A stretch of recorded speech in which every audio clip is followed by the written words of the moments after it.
Welcome to another episode of Band Director Bootcamp, the podcast with productivity and wellness tips for busy band directors. I'm your host, Lesley Moffat, and I'm really grateful to be sharing this platform with you. As busy band directors, we know you don't have lots of time to watch lengthy professional development webinars, so we share 20-minute tidbits with takeaways you can use to support you in this awesome profession and in a healthy way. And today we have a guest. Her name is Dr. Schwartz Reichl, and she is a music educator, author, consultant, university instructor, guest conductor, and motivational speaker. She's written over 100 educational articles, and many of them have been reprinted worldwide. And she's also the co-founder of Women Banding Together, a global group that cultivates relationships and fosters the development of women band directors. She does a whole lot more also, but you can already see why I brought her on today to talk to us, because what Lori's going to talk to us today about is how she was able to do some things in her life. She's going to share 3 specific tips that have helped her creativity really emerge in her life outside of the classroom structure so she could more fully fulfill her potential. So before I bring her on, I'm pretty sure there's a lot of us out here who have, in our efforts to serve our students, sometimes we've lost our own ability to explore our creativity. I know I stopped playing my instrument as much as I used to and stopped doing a lot of artistic things because I was so drained at the end of the day, or because I just wasn't fulfilling that because I felt like I was creative everywhere else. And so I'm really excited to dive deep in this with Lori today, because this is her area of expertise. She also is her phrase of making key changes. So that's what we're going to help you guys do today. Dr. Reichl, thank you for joining us. Thank you so much for having me. Gosh, I want you to start, before we tell everybody your 3 tips and go into those. Could you talk to us a little bit about your journey? How come you became a band teacher? What got you into music ed? And where that took you? Well, everyone assumed that I would become a band director like my father. My father was my elementary and high school band director in very rural Pennsylvania, and my mother was also a teacher as well. So everyone just assumed I would become a teacher. And because I gravitated toward music and did really well on performing on my saxophone, it was assumed I would become a band director. Well, stubborn little Lori decided that I had other interests and that I didn't want to do what everybody thought I would do. So I started college as a business major with a scholarship and playing field hockey. And very early on, I realized that I was not pursuing my passion and doing exactly what I really wanted to do, which was serving others and leading them and inspiring them. So I ended up transferring universities and received my music education degree. I started teaching in rural Pennsylvania, very similar actually to where I grew up, about an hour away, but in a similar demographic area. And I loved my time there, but I eventually met my soon-to-be husband, who is an electrical engineer in the metropolitan Baltimore area. And so he made it very clear that he needed to be in that area for what he was doing. And if we were going to start a life together, there are teaching jobs everywhere, Lori. But as we know, there are only often one band director or a few per school. And so I was fortunate to eventually earn a position in the Howard County Public School System in Maryland, which is one of the most respected school systems in the country for various different reasons. But I was not at one of those affluent schools. I found myself in a school that was a revolving door of band directors. It had a very unique demographic of students from languages, religion, race, ethnicity, socioeconomic status, and I loved it. I loved every aspect of the unique qualities of my students, but I realized that they needed someone that was going to stay with them for a while because of such a revolving door. And I ended up staying there for 8 years, and the community together, we did great things with the program. But at the end of 8 years, my principal at the time, who I'd forged a really great relationship with, was given the opportunity to open up a brand new school, the 20th middle school in our county. And she asked if I would come with her to open that school.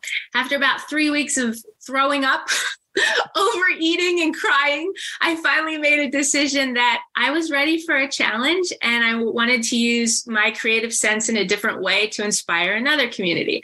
So I took on that challenge. I was there for 1.5 years until, after teaching band for 15 years at the age of 37, I was about to give birth to my first child, my daughter. 2 years later, my son at the age of 39.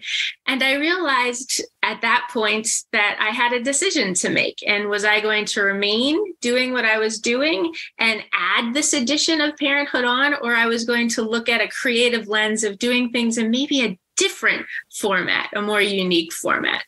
And so that's where I am today. And we'll probably talk a little bit more about what I'm doing and how I got there. Yes, we are. We're going to dive right into that. Again, I love your making key changes phrase there, because that's what we're going to talk about, how you made some key changes. And what a great musical term too. Very clever. So you're going to share 3 things with us today that we think might resonate with some of the folks listening out here. And the first one is a 2-letter word, but it can transform. Talk to us a little bit about that.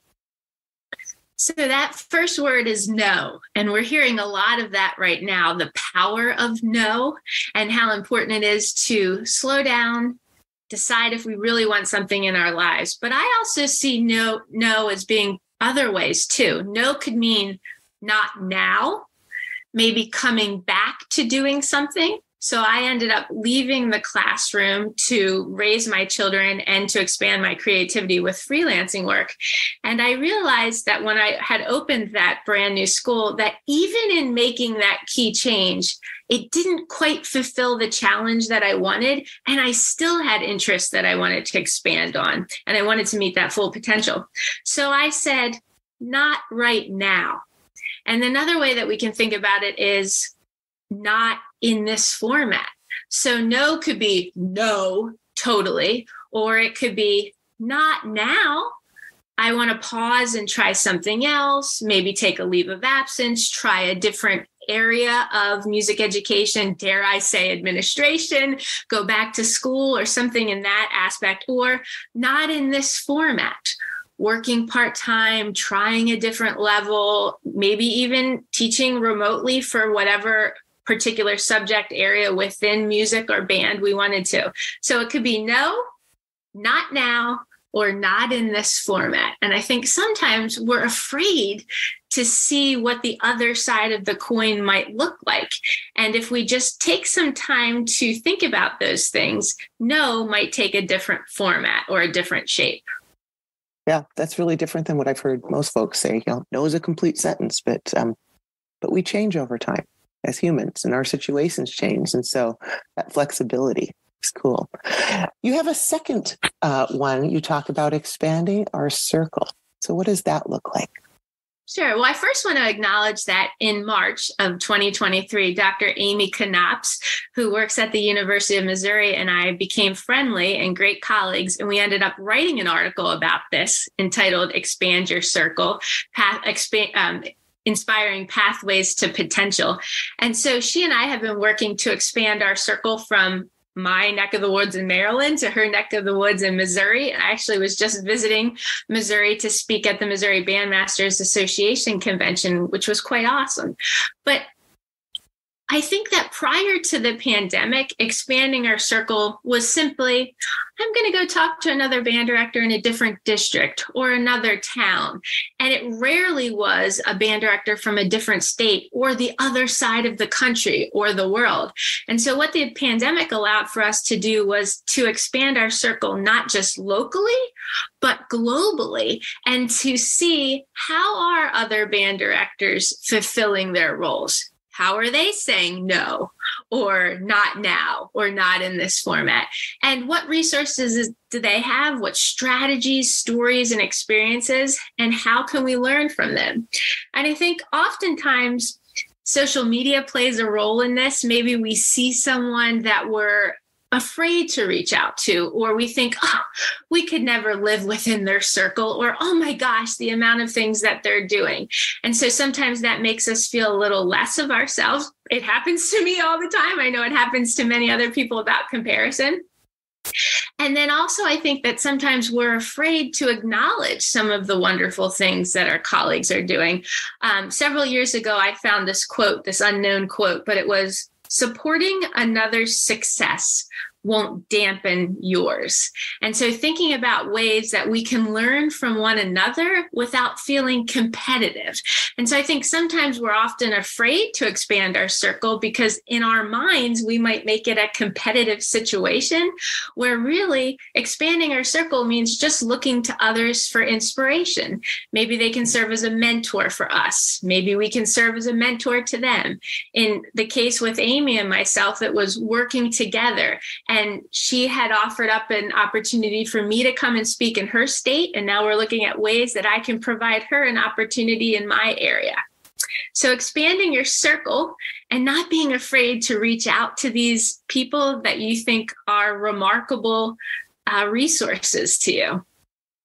I've learned that through this process, but you're right. The pandemic just really opened doors, and social media, you see more on there. And so, yeah, people say yes more than they say no when you call and, ask for their expertise, because we're teachers at heart, right? A lot of us are those people we want to share. Speaking of sharing, before we get to our final tip from Dr. Reichl, I want to invite our listeners to take a moment to think about how you can put some of these practices we've been talking about on the various episodes of Band Director Bootcamp into practice in your own life. Welcome, Band Director Bootcamp listeners. If you're feeling a bit burnt out and are ready for support and accountability partners in your wellness and productivity, we have an amazing opportunity for you. Join our 90-day virtual bootcamp, a community initiative designed for busy band directors like you who love their job but seek a more sustainable approach. We'll meet weekly, discuss your wellness goals, and develop strategies to help you achieve them. We'll tackle productivity hacks and fine-tune systems for the upcoming school year. With 35 years of experience, I've got some tricks and tips up my sleeve that I can't wait to share. So, as we move into a new season of our lives, if you want to feel empowered and supported by like-minded individuals, this is your chance. Reach out to me at banddirectorbootcamp.com or click on the link in our show notes to schedule a 15-minute call. Let's ensure this is the right fit for you, get you signed up, and embark on this wellness journey together. Because together, we rise. All right, we are back with Dr. Lori Schwartz Reichl, and we're going to ask her for her third tip. She's talked about how the word no can be thought of as maybe not now or not in this format, how we can expand our circles so that we're less isolated and have more resources at our fingertips. And now she's going to share with us her Reichl 3 R's. And can you explain what those are and how those impact, your life decisions in this and the like? Sure. Try to say that 3 times the right one. I couldn't even say it once. You heard me go. Blah, blah. And so, I'll say what they are first, and then I'll elaborate on them. But they are to reflect, to research. And we often think of research in a scholarly way, but research really can be defined as to examine or to experiment on something, and then to refresh. So first, reflecting. What do we want as a band director? And also as a human being, or whatever other hat we wear. Maybe that's parent, maybe that's caregiver, maybe that's student if we're back to school for something. But how do we want our life and our profession to look like, and reflecting on what brings us happiness? What are we proud of? When are we at our, happy moments? When are we smiling more often and laughing? I know that sometimes my husband and I will talk about this. He's an electrical engineer, and we'll say, oh my gosh, we haven't laughed in a while. Or, wow, you're smiling more now than you ever have in quite some time. What's different? And I also think, I often think about what is that saying to those we serve and lead when we're not smiling and we're not laughing and we're enjoying our time. So reflecting on what brings us joy, reflecting on what some of our challenges are and how we respond to them. I can be at times a very emotional person, and I can, sometimes drop or cry at the drop of a hat, if something's bothering me. But I realize if that emotion is coming out, then I haven't really reflected on why. Why am I feeling emotional? Why am I overeating? Why have I not gone for a run? Why am I saying no to meeting up with friends? So reflecting on how we feel in a situation. Do we enjoy working with older students or younger students? Would we be happier at a different level? Would we be happier adding another responsibility or less responsibilities into our role? So reflecting on that. And as a champion of mentorship and motivation, I encourage teachers to always be reflecting on their teaching, but reflecting most importantly on what is bringing us happiness and joy, because if we are not happy, the students can see right through us, and our colleagues can too. So making sure that that's coming through. Well, and it's not a one and done. You don't just reflect once and be like, I'm done. No, because our life circumstances change. And so it's an ongoing practice.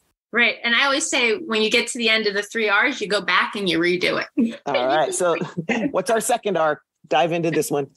Research. And again, it could be ways of examining things. What other options are out there? So when I ended up leaving my position, I originally went on leave. I wanted to leave the school system. Well, I really wanted to work part-time, but the school system wouldn't allow that at the time. What a shame, because then we went into the pandemic and we're losing teachers left and right. But seeing what options are out there. So maybe it's go on leave. Maybe it's try something different, but just researching different resources, ways to more balance the representation within our curriculum and our classroom, many different ideas on that lens. And then the third one is finally refresh. So you've reflected, you've researched, and now you're taking these feelings and these new resources or strategies, and you're applying them to your classroom or to your life, and you're refreshing. And then just like you said, we go back again and we reflect on these key changes that we've made, and do we need to continue making changes?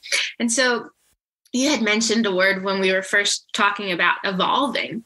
You know, my father was a high school band director for 31 years, but I knew that wasn't in the cards for me. I had other interests and wanted to try other things, and I wanted to keep evolving in this profession in slightly different ways.